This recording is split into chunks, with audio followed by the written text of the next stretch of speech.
Jinx. Yeah. And now making a murderer. Making a murderer. Has people are actually petitioning the president to pardon the main guy in that. So I'm thinking hard, how can we get a true crime connection for the best show? I don't know if you're familiar with the Texas Department of Criminal Justice has a website. No. But you are familiar that in Texas they're still executing people. Sure. On the website, they will give you a schedule of who's up for the next executions. Oh, God. And then they also have a page, once the execution has happened, you'll get the last statement from the offender. You get the offender's history, why he's being executed. Sure. And then you get a link to their last statement. And their last statements are usually bad. They don't really put a lot of effort into it. And I was thinking, what if Friends of Tom, sort of started a pen pal situation with a convict that's about to be executed. Oh, God. And get this person to do a shout out to the best show in their last statement. Can you imagine the headlines that the show would get? Yeah, the headlines. Yeah. And right now there are 8 guys ready to be executed between, there's a couple this month, which is probably too late. But we've got eight guys, on the chopping block. I've sort of looked at their history. Yeah. 3 of them there's two I'm immediately throwing out. John Battaglia, he killed his 2 daughters, which is horrible. I don't want to associate the show with this particular thank you, individual. Mike. I appreciate the discretion. Yeah. And there was another guy who shot a 12-year-old, he beat them up with a pipe and a shovel. So, I throw those guys out. I've got 3 that I think might be good candidates. Okay. Coy Wayne Westbrook. He killed 3 people after he caught his ex-wife in a threesome. I thought that might be it might have, elements of sex in there that might be interesting. But then there are 2, Adam Ward and Robert Pruitt. They're both in our key demographic. They're in their mid-30s. And I thought these might be good candidates for people to reach out. Nathan For You style, I think this might be. Where we can, maybe we can get Nathan Fielder down there to go through the penitentiary, going through the gates. Can you imagine that? To speak to these guys, to see if they can include the best show in their last statement. What do you think? I did it. I did it. I made it happen. Mike, I think we have a confession right now on the half-hour power. I made it. Who is this? Kindler. It's Kindler. I call myself Kindler. It's Andy Kindler. I know. The top. What happened to me? What happened to me? Showbiz's top stand-up. That's true. I was named not by Paste Magazine's not top 75 Twitter accounts. I don't know. I got nothing. I'm still depressed about that. You're here with AP Mike and Pat Byrne, Andy Kindler. Hi, Andy. Oh, my God. Top. How's it going? Top comic. Good. How's it going, Andy? It's an honor. And this is a guy who works clubs, right? This is a guy It sounds more sad every time you describe it. Here's a guy. He's out there. He's doing it. He's not letting his age get in the way. He's ambulatory. He can't. Maybe it's not as funny as it was. Maybe he doesn't have energy. Maybe he's really bitter. But he's out there and he's doing it. Well, who said you're not as funny as you? I think you're funnier than ever. Yeah. That's my new self-deprecating 2000 hashtag self-deprecation 2016. So you're self-deprecating and you get people to go, "Oh, that's not true, Andy." That's exactly right, and it doesn't feel as good as I thought it would. It doesn't. Yeah, doesn't seem to be getting you where you wanted to go. Yeah, it doesn't work like in the old days where, I think I have to vary up my self-deprecation. You know what? Because I'm really no good, right? Oh, stop. That's, Okay, he's working us now. yeah. I feel exactly. It feels like a con. Like you're somebody's asking you a question on the street. But what do I know? I'm just a guy out there. You know what I'm saying? I'm no better. I'm no worse. Look, you are better. You are better. You're the real deal. In a I know, world full of phonies and half-wits and the semi-talented, a guy like you stands up and people realize this guy's the real deal. Do I cut through the noise? Is that what I do? Do I flip the script? Do I turn the table? What's day is night by the time I'm done with you? You're not afraid to call out Jerry Seinfeld, which I admire. Yeah. Yeah, you know, I what was recently that he did? Recently something happened that he did again. You bought a car? Not the gay French king thing. Something No, else. I know what you mean. You tweeted about it. Yeah, he. Oh yes, he has a Swanson's Hungry Man Dinners bit that will knock your socks off. Yeah, I saw him do that on Stephen Colbert. Mm-hmm. And he complained afterwards when it didn't get a big reaction that the PC police are after him again. You see, because the thing is, Swanson Hungry Man Dinners, it's like saying I give up. Are they even still out there? That's exactly it. I haven't seen one of Yeah, those that's things. when he goes, what? Yeah, what's with these Swanson Hungry Man Dinners? Many people are saying, what? I didn't know it was still a thing to say, what's it with? Yeah. By the time you get to the peach cobbler, you're like, what's the apple pie? yeah. What do I sound like Jackie Vernon? The apple pie. Everybody I do now. admire. What's that? That's your Jackie Vernon impression? I don't really do. I do him once removed because my friend Mike Rowe used to do him. He used to do the Bavarian. Who's the guy who did the Bavarian cream pie? Not Mike Rowe, the dirty job guy. The old Mike Rowe from comedy. What's the guy who does the Bavarian cream pie? I have no idea what you're talking about. Could that be a stinky? Maybe I'm doing a stinky bit from the old happening. Who else can you do impressions of, Andy Kindler? Nobody hears you do impressions. Well, don't you know? We mean besides Pigpen, which I've made into a cottage industry. Besides who? Pigpen. Pigpen, that's right. I want to get it. You're going to get it? I'm going to get it. Oh, this little lady over there wants to have. Don't you want a piece of it, baby? Oh, you got to have it. Baby. Everybody needs to get it. It's the 70s. Did you ever hear some of the shows where he's doing his rap, in the middle of the song, and then he's inviting? I guess this was like his bit of comedy. He would tell the guys to get their hands out of their pockets, to quit playing pocket pool. So, hey, come on, everybody! Hands where I can see them. Hands where I can see them. That's what guys do at dead shows. This guy knows what I'm talking about. Cherry's jamming, and they're playing pocket pool. Of course, we never had to know about this, though. That's the thing that really sticks in my craw. This should have been a secret.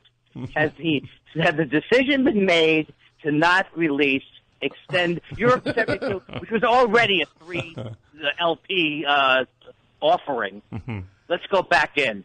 So Mike hadn't brought it to the station, it would all be buried. He, in the Grateful Dead community, he's like a traitor.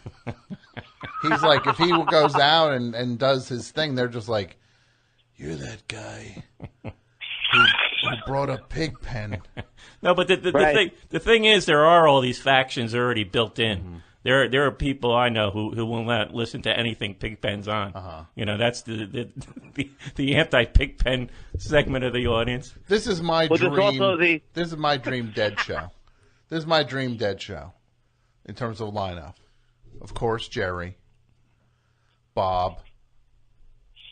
Who's the other one? Phil. Of course, Bob and Phil. Then you got Mickey. Yeah.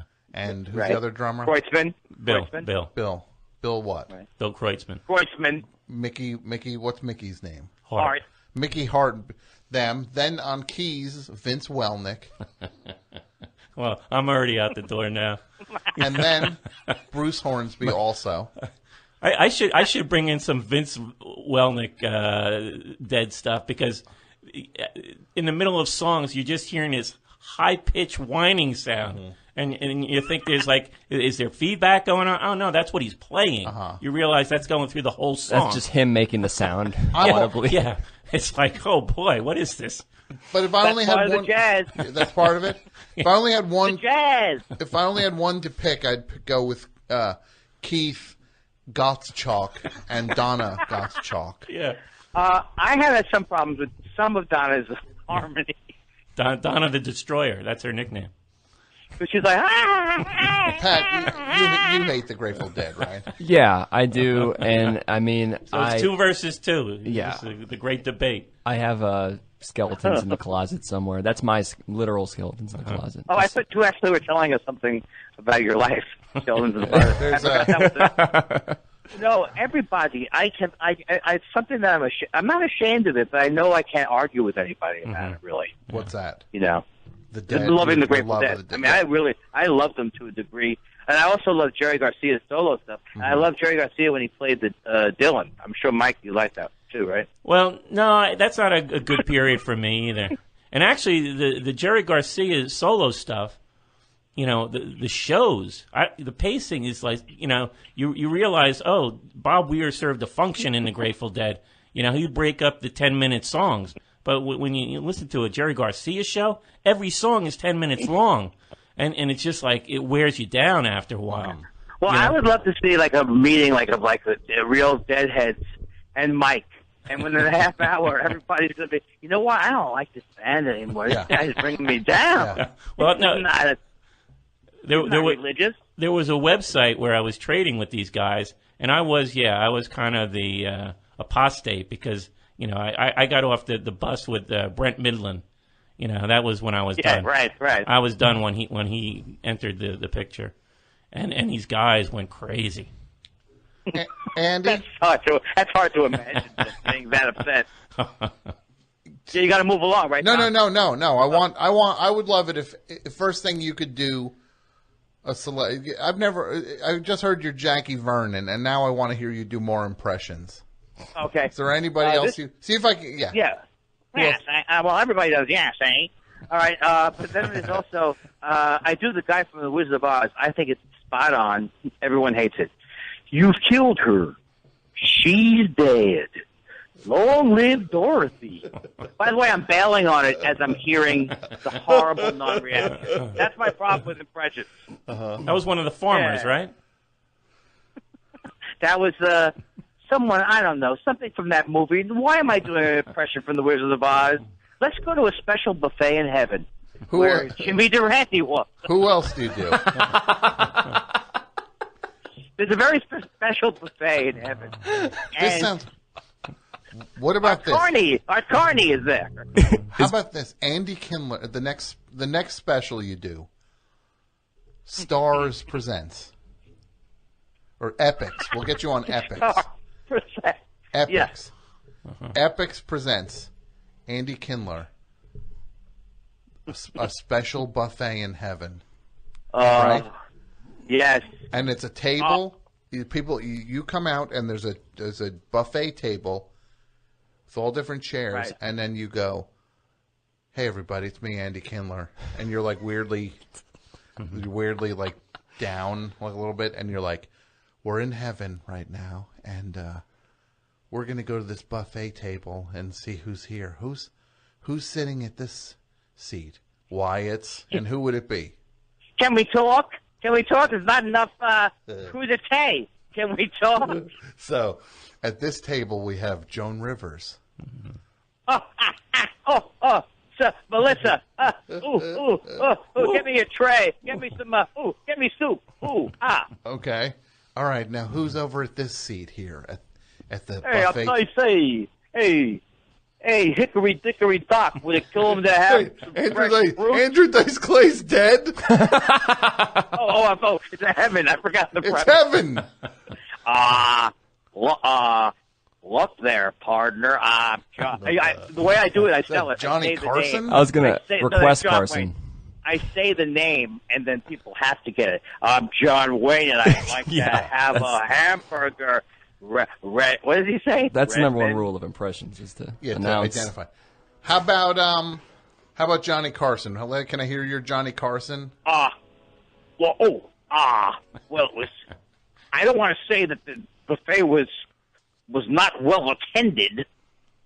I can't do anything, right? I can't do it. Peter Lorre? You know, I thought the guy, what's his name? You mean MacFarlane, Seth MacFarlane? Didn't he originate that voice? Maybe he did. He was Peter Lorre. It's not the other way around. Yeah. He didn't get the voice from Peter Lorre, He went back in time and took it. I hope Seth MacFarlane ruins every genre. He's ruined the Western. He's ruined crooning. Wait, you think he ruined the Western? Comedy. I thought that was he ruined science fiction. I thought that was a pretty solid Western. You did not see that movie. I did. Scharpling. I saw it. I thought it was a pretty convincing Western. You didn't? I thought it was better than The Searchers. I hate to differ. I hate to differ with you on this one, but I just didn't buy the premise. It would. I thought being in a movie. That movie was called what? The Good, the Bad, and the Unfunny.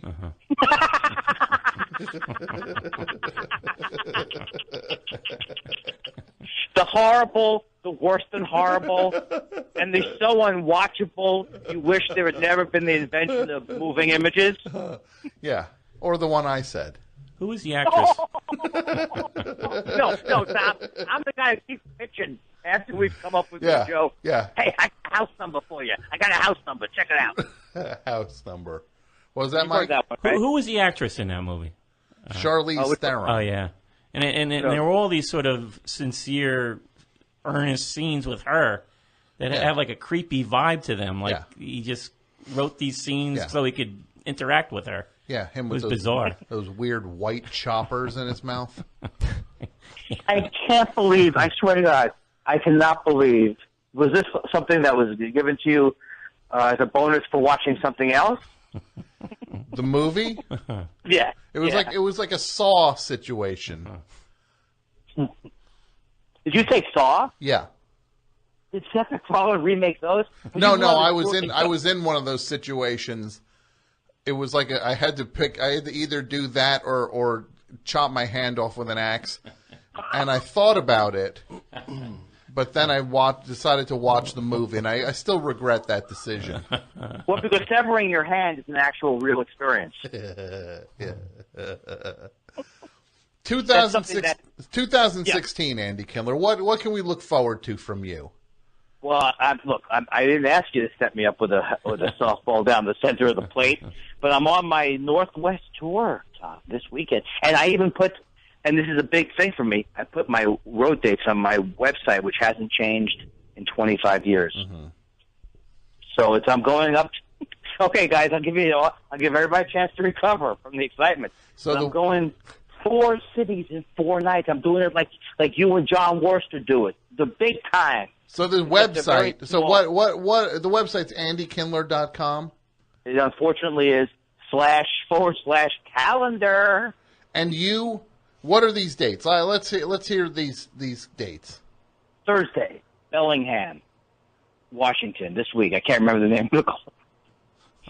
Friday, El Corazon Theater in Seattle.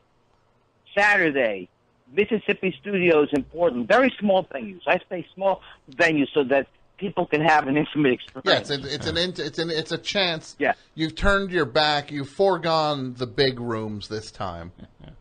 I know, and I could do them. It's not a matter of the fact that there's no chance in the world that I would sell out tickets and I'd take a bath. That's not the reason why I'm not doing. No, you're like, you go to these cities and you're like, oh, the Pepsi Center. No, tell me more about this Magoobies. I am absolutely sure that I am going to play Magoobies. You put that out into the universe.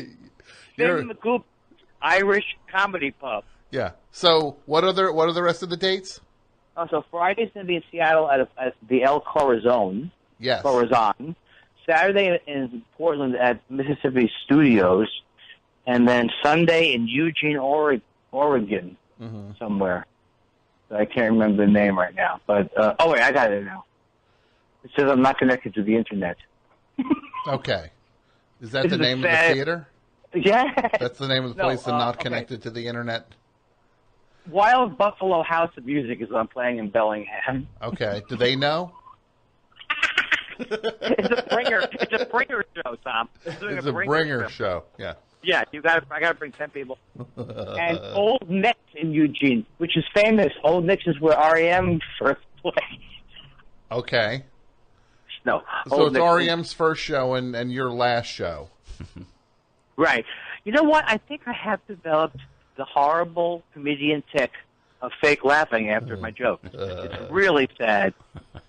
It's so sad. No, it's... I'm cracking myself up, Tom. My own humor is killing me. You're funny. That would be you as my manager, right? Wouldn't that be how you said? Andy, you're funny. Andy. No, you're not quitting, Andy. No. You're funny, Andy. You're funny. Look, it didn't go well. I don't know what to say. Look. I have a more honest manager than me. It's true. We can all agree. It's true. It didn't go well. I'm not going to sugarcoat it. It didn't go well. A guy who never gets good news, and my manager still says, look, I'm not going to sugarcoat it. Yeah. Things are bad to you. I'm not going to sugarcoat it. It's worse than ever. Meet the audience halfway, Andy. Meet them halfway. Andy, you just need to... Andy, why can't you just do the stuff that people want to hear? Why don't you like your material, and then others will like it? Yeah, Andy, I've seen you do shows. At some point, Andy, you've got to do the joke rather than just do the room. Right. That's right. People don't need to know why the joke didn't work, what you were thinking when you wrote the joke, why you chose that kind of humor. They don't like the deconstruction. Yeah. Actually, I think now it's getting too real. This is actually the real reason why I'm not. Who's a big name? Why I'm not. How much do you love the Jeff Foxworthy? Mike, I bet you love the Jeff Foxworthy, the best buffet in the USA commercial. Oh, those commercials where he's like, buffet rule number 14. You can have as many marshmallows as you want. That's funnier than the actual lines from the commercial. And then they have, my favorite is, you get take-home box. Get the take-home box for $2.99. Yeah. Take-home box.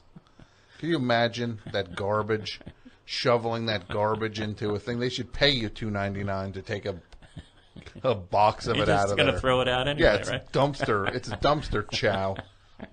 Can I put more of the food in a temporary home that I can take with me? Now, Andy, yes, we do have to end because it's a half-hour power, and we're well past the half-hour. I know. I appreciate that. This was fun. This was fun. I'm going to, you know what, after this appearance, I'm going to invite you onto the big show, onto the best show. You get out of here. Moving you out of the minors. Moving you out of the minors. Look, because that hotline number you gave me, 555-555-5555. Yeah, that one. It's not a hotline number. Well, you have to dial a 1 before the first 5. It's 1 and then 14 fives. Yeah. Everybody does that. I'm ready to go on the big show. I'll fly myself in. We're going to move you up. We're moving put myself up. Because I love you. I sent you down. Yep. You got sent down to the minors, but you showed. You still got an arm. This kid's still got an arm. Yeah. I don't mind Double A. I don't mind the Texas League. I can't think of any more references. Yeah. Well, it was great talking to you guys. You're like Bull Durham. That's right. I believe the kisses should be wet. I believe a man should wear a collared shirt, open neck. I believe in spitball. And if you build it, maybe I'll come. Good night, everybody. Oh boy. There's no reason. All right. There's no reason. Took it in the gutter. Okay. I'll talk to you later, Andy. Andy, I love you guys. you're a hero. Take care, Andy. Thank Good you. night. Thank you. Bye. Take care. Be good. All right. All right, let's wrap it up. Mike, anything you want to say on the way? I know you're trying to make your push for death row for working on that. I'm going to let you pursue that on your own Yeah, time. I'm throwing it out there. We'll see what people, how they respond, and, maybe there'll be a true crime connection. Sure. Let's see. Anything, Matt, you're at Masses Sunday? Sundays and now Wednesdays. Now Wednesdays. People can swing by if they're in the area. Go to Bayonne. Yeah. Pat Byrne, Yes. what's up? Comedians in cars. Yeah, I was like, wait, you're on that? No. Macaulay Culkin show at the end of the month. That's Brett Davis's Sunday show at Shea Stadium. I'll be doing some stuff there. And Prove It All Night on the 30th with Julia Rossi and Janelle James. All right. So, and people can find out more about that over at... Facebook.com/Prove It All Night Show. All right. Well, everybody, we're back. Half Hour Power 2016. Thanks for listening, and we will be back in 2 weeks. Have a great night. Bye.